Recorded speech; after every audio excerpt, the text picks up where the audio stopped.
All right, so you're looking at the 3M extract sander as a possible option for you to purchase. But maybe you're a little bit nervous because you've been seeing all these reviews online about how this sander has the tendency to overheat and die after just a few months. Well, this sander is an expensive sander. It's an investment. So if you're like me, that kind of concerns you a little bit. I wanted to make a quick video because I, probably like you, have had concerns about that in the past. I own one of these 3M extract sanders, and I've actually had a couple of them.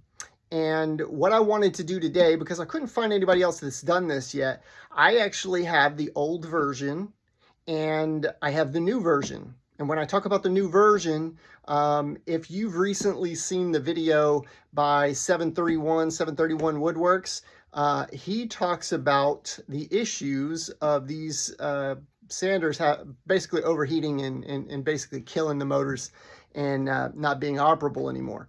And in his video, he mentions that he's spoken with 3M and that they have mentioned that they're coming out with a new version. And so that's what I want to cover a little bit today. Now, this won't be a review. I'm not going to review the sander. I'm not going to show it operating and all of that. Somebody else would be much better quality at doing that kind of thing than me. All I wanted to do was kind of do a teardown and try to point out as many things as I can find that are different between the old version and the new version. Because I have an old version that currently is broken, overheated, and I have a new version. And I want to show you what I find while taking it apart. Now, I plan to take it completely apart, but honestly, I got to the point of the motor and I kind of just stopped. I'm going to show you what I found, what stood out to me. There's probably more going on than what I'm seeing. There might be, I guess I should say, but I'm going to just point out what I see. And you can follow along with this. I'm going to try to point out all of the differences that I notice between the old and the new. And yeah, stay tuned if that's something that you're interested in. I'll try to keep this as informative and short as I can, but I'm absolutely no expert, so just take this with a grain of salt. All right, so first up, here are our two 3M extract sanders. Here's your new one on the right.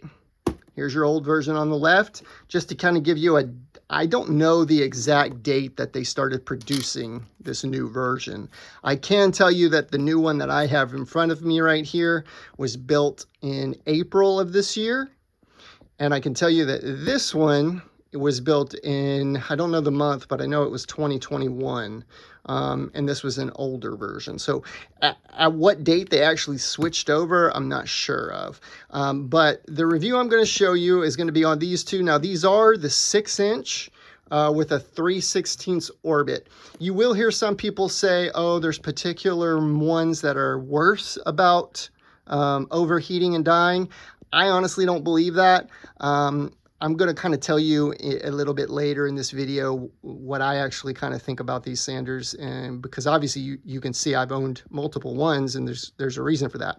So I wanted to mention that we're dealing with the exact same model. You can tell it's the 88760, 88760, 6-inch, 6-inch, 3/16, 3/16. All right, so let's dig into this. Let's start taking it apart. And hopefully you don't ever have to get into trying to take this thing apart. But if you find yourself in a situation where you're trying to fix something, I am going to try to give a few pointers about how to take this apart for anybody who's looking to go in and repair anything or something like that. So yeah, stay tuned for that. Okay, so we've started the teardown on the two 3M extract sanders. And as I mentioned, I just want to point out some of the differences that I find in this teardown, just to see what they have changed. I tried looking around on YouTube. I couldn't find any information directly related to the updates that 3M has made to these sanders. As you might be well aware, maybe you own one of these. If you don't, maybe you were looking into getting one, but then you were scared away by the many people who've had issues with these basically overheating and not working. This is an excellent sander, okay? If you're thinking about getting one, I would say do it, but only do it if you have a dedicated dust extraction system that you can hook up every time you use it. If you own a Festool domino, you don't use that Festool domino without a vacuum hooked up. That's a quick way to burn up a $1,500 tool.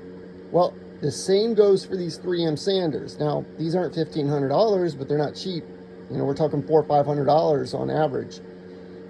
You don't use this sander without some sort of dust collection. And to be honest with you, a powerful dust collection. In my opinion, obviously it's going to depend on what you're sanding. I personally wouldn't probably try to use this with anything less than a 5 horsepower dust extraction, some sort of shop vac. I use a 6 horsepower rigid shop vac that pulls quite a bit of air, and I've never had an issue with mine. It's run wonderful, and I think that most people would have the same experience if they constantly used dust extraction. I've taken quite a few of these apart. The reason you're seeing I have 2, I buy broken ones a lot and see if I can repair them. And a lot of times what I find is the ones that are broken, when I open them up, you will find caked on debris, whether it's sawdust, whether it's a lot of what I find is actually sheetrock powder. But it'll be caked throughout the inside of this thing. And to me, that's just a surefire sign that they were not using the proper dust collection. And so I know I'm kind of beating a dead horse here, but what I want to say is that these are excellent sanders when used correctly. I just think that 3M probably would have done better if they had marketed this sander more specifically as a sander that needs to always have dust collection hooked up. I understand why they wouldn't want to say that. You don't want to try to limit your product by saying, oh, well, you can use it, but you have to use it with something. So I understand that side of things, but at the same time, I think you would have a lot less confused buyers that don't understand why their sander stopped working after a month of use. And it's because you got a lot of people who either they wanted a good sander and they don't, they're not used to using some sort of dust collection. You've got a lot of newbies who just don't necessarily know the importance of using a dust collection system when using a sander. And, there are some sanders that are built to handle it. And so you could use those all day long, no dust collection, and be totally fine. I've got a few of those sanders, so I know. But this is not one of them. And so, excellent sander when used correctly. All right, so let's get into some of the differences that I've noticed so far. And as I dig into this, I will continue to show you what I find. As you can visually see, so far all we've removed is basically our little dust hood. This, sits down right here. And we've obviously also removed our sanding disc, our hook loops sanding disc. So that's the only two things we've taken off so far, but we're already seeing some differences. So what are these differences? Well, I can't tell you exactly what they are because, I don't work for 3M and I don't know exactly their purpose. All I'm going to do is point them out and let you decide what they might be, but I can tell you from what I'm looking at, I think it's mostly related to airflow. Again, the biggest issue with these sanders is that people aren't using dust collection. They're getting jammed up, they overheat, they burn up the motors. So I think what 3M decided to do is say, hey, we gotta address the airflow within the system.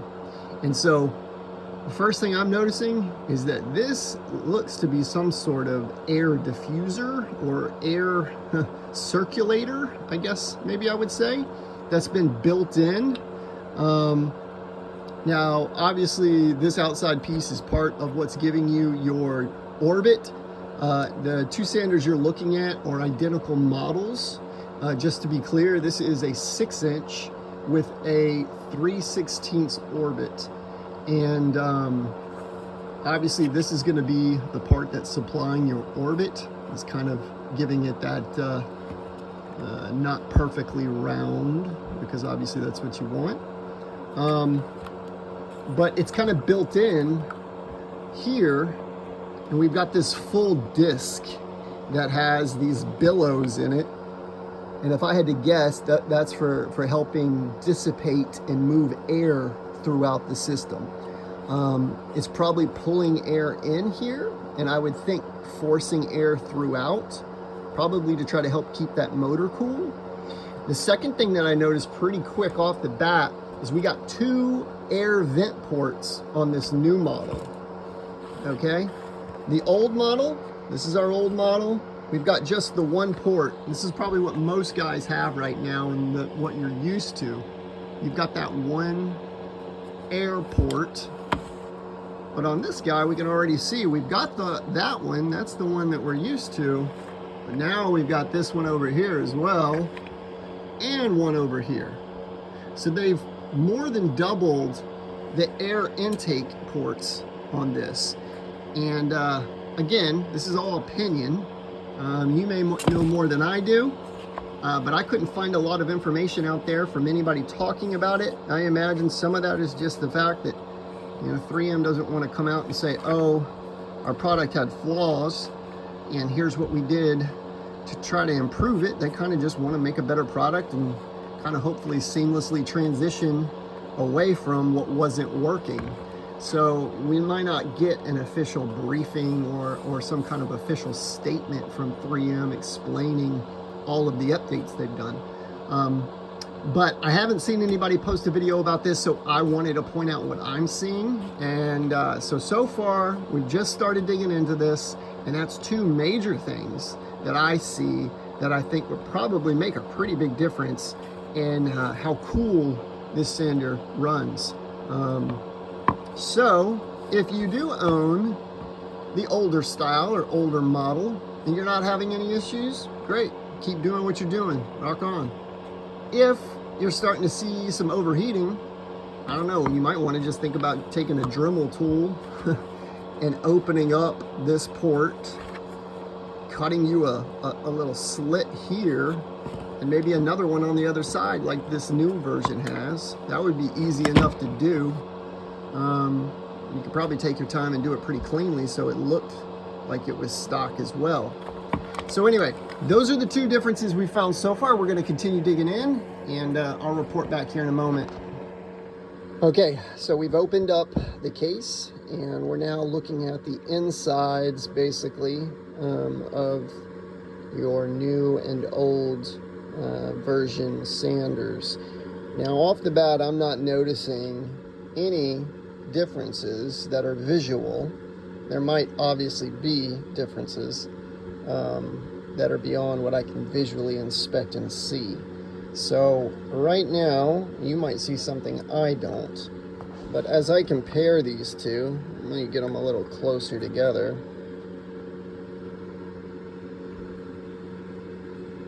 Here's our obviously brand new version, and this is a burnt up version. As you can see, a little bit of what I was talking about. You see how this dust is just layered on everything? Now this is kind of clean compared to what I've seen some look like, but electronics don't like to be covered in dust.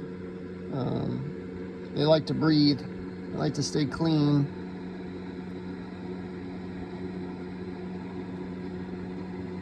So I'm not noticing any major differences. Again, that's not to say there aren't some. But nothing that is standing out to the naked eye yet. We're going to keep going a little bit though, and I'll keep reporting on what I find. But this is the inside. Now, if you're in a situation where maybe you have a burnt up sander and you're wanting to take it apart, I figure I'll just kind of give you a quick rundown on at least how to get to the point that we are right now. Let me grab this case, and I'm going to point out a few things to you. So let's say that this is right on here, okay? And then let's take our paddle and let's just kind of put it back where it was. Okay, so now, let's say our sander is back together. depending on what you're wanting to remove, we'll start with the bottom. So down here, if you want to remove your hook loop pad, well, that's pretty easy. Everybody knows your 3M sander comes with this wrench, okay? And so this wrench will basically slide between your pad and this plate here, and it'll lock around this nut, okay? Once you've locked around that nut, you can grab with your hand your actual hook loop pad, and you can just unscrew it. It's just screwed in, and that's so obviously you can replace these when you wear them out. Once you've removed that, then you've got your little baffle here, which obviously acts as a guard, but it also acts as your vacuum collection, and it basically is just snug fit around. And so all you got to do is peel this up and off. It comes off pretty easy. It's not too hard, but that'll just peel up and off. There's nothing holding that in or on besides it's just a tight fit. Once you've removed that part, if that's all you were wanting to do, then you're set. We're going to switch back over here to the top. So the first thing I do is I remove the paddle, because you can't get to these screws cleanly without removing the paddle first. Okay, and the paddle is held on by 2 screws on either end that also act as the hinge point, okay? So you know when using this, you're pressing down here. It's hinging over here. That hinge is made up of 2 screws, and let me show them to you real quick. These are them. You can see how one side of it is like a pin, and that's obviously your hinge side. And then the other part of it is, I don't know exactly what pitch this thread is, but it's pretty small. Might be 4 or 3 millimeters, something in that range. And you got a hex head here. And so those you would just remove. I can actually probably tell you, let me grab my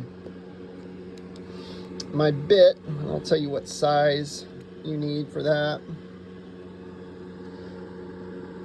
All right, so this is saying that this is a 2 millimeter hex bit, and so that's the one that got me to, or allowed me to remove those 2 screws. Once you remove your paddle, you're going to have 2 Phillips head screws right here, here and here. You'll remove both of those, okay? Now, this hole here is the hole for your hinge. That's what I was talking about a second ago. That's where your screws go in on both sides for your hinge. Okay, so we've removed all of that. Our next thing is we're going to come to the back of the unit, and you've got 2 screws here. One here and one here.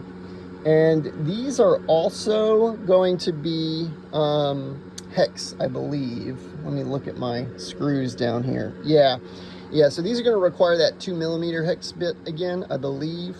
I'm trying to remember because I got a handful of screws right now, but you'll remove those 2.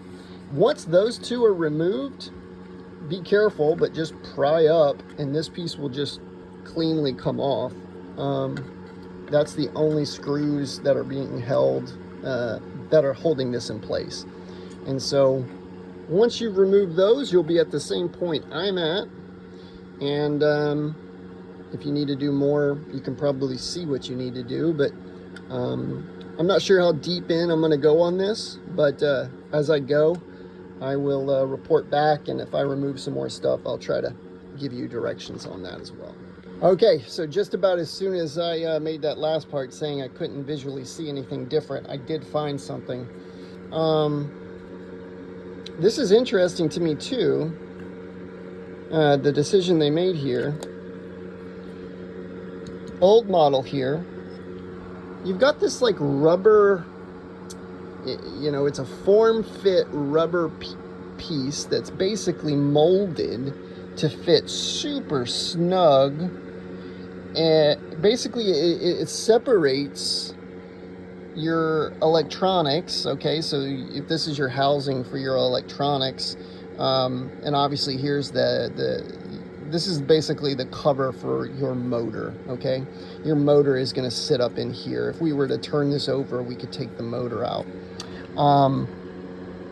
But this gasket here, it sits down super snug, okay? And I would assume that this is maybe serving two purposes. It might be obviously there to prevent dust and stuff from being able to get back to your electronics. It also might serve as some sort of vibration assistance or something to do with that, keeping things kind of more stable, more tight. But anyway, I was kind of surprised to look over here and not see anything. So it looks like they've just removed this altogether. Again, I imagine the engineers at 3M were probably going through this thing saying, okay, how could we open it up and make it breathe better?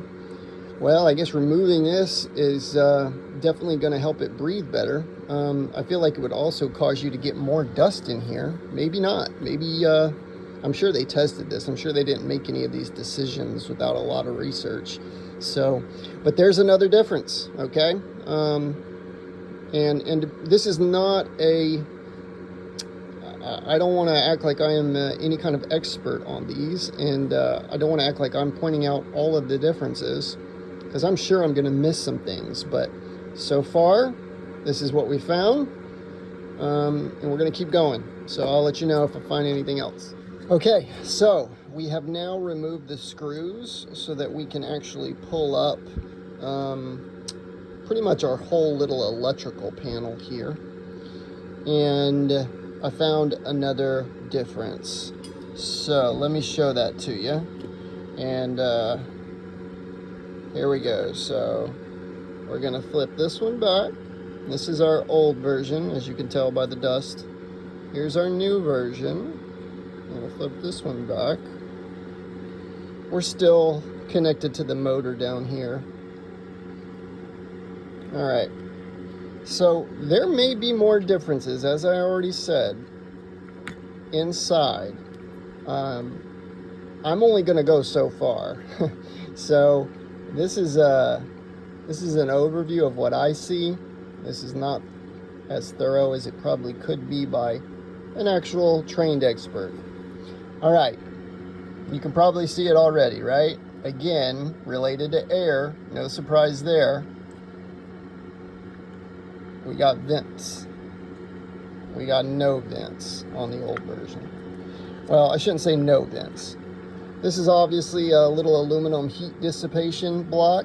It sits down in here to try to, again, keep things cool. And you see you've got your little breather ports that are down here. And you can tell that they start there and then they run up the sides to allow this thing plenty of air to breathe. I guess I shouldn't say plenty of air, because obviously they felt like it needed more, which is interesting. And it's what they've done here.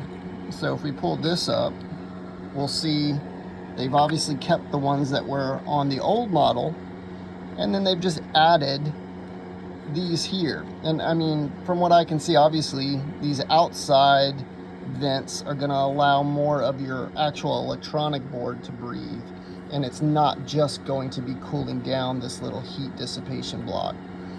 And so that's another difference between the new versus the old. More venting. I feel like their whole reamp of this unit has all been focused on more airflow. I mean, everything I think I've pointed out so far has had in some way been related to airflow. I haven't seen anything not related to airflow yet. So that's interesting. I'm going to go a little further. I think I'm going to take the motor out, and we'll see if there's any differences in there. Okay, so I'm in the process of trying to get to the motor, and I took off this shroud fan, built-in fan piece that wraps around here. And in case you're ever trying to remove this, it was a little frustrating. I couldn't quite tell how it was being held on. It's got these indents that almost look like you'd want to push them, right? You don't want to push them You want to pull them. You can't really pull them. So, as you can kind of see in here, sorry, they've got those little shelves, so those little teeth that basically this slides down and clamps on, and obviously it's not made to really be removed a lot. I'm sure 3M has a tool that's made for just taking this guy off, but anyway, bit of a pain in the butt, but I did get it. Basically what you got to do, let me kind of just set that on there. You kind of have two options. You got to either try to get something to go super thin. I tried a razor blade to get down here to try to push it out this way to make that little clip release, but I kept bottoming out on the little clip part here, and my razor blade, due to you don't have a lot of tolerance here, so the razor blade wasn't strong enough to push this really stiff plastic out. So I wasn't successful with that. So what I ended up doing, and I hate that I messed it up a little bit, but it was the only way I could do it. I ended up taking this little hook here and basically just going, whoop, yeah, I'm dropping everything. Hold on. All right. So I basically took the hook and I had to go in and around, and from there I could pull out while having a screwdriver down here underneath this part prying up. And then once I got one side free, I just spun it around and did the exact same thing on this side, went behind, hooked in, pulled out to disconnect that hook, and then pried this piece up, and it popped off finally. But pain in the butt little thing. All right, guys, so I know that I said that I was probably going to dig into it a little further, but I kind of changed my mind. I honestly, I just got tired of working on it. So I'm not going to mess with the motor. There might be some differences in there, but I'm going to leave that alone for right now. And if I have a problem, I'll probably get in there. And if I do, I'll try to update this and add that. But for right now, I'm going to stop here. I'm going to put both units back together. But I hope this video has been informative. Maybe it's helped you in a small way. Maybe it's going to help you feel a little more comfortable purchasing this sander. I do think it's a good product. But, you know, I mean, if you're too worried about it, get you a Festool or something else. There's some other, there's some other really good sanders out there that don't have the same issues. But one thing I will be interested in seeing is if anybody actually has any more of these overheating issues now that 3M has addressed some of these problems.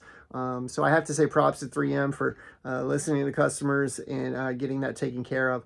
In no way, I hope this video comes across in a positive manner towards 3M. I think they're a great company. They make some wonderful products, and I think this sander is one of them. It's the one that I choose to go with. And so I hope this video has helped you, and thanks for watching.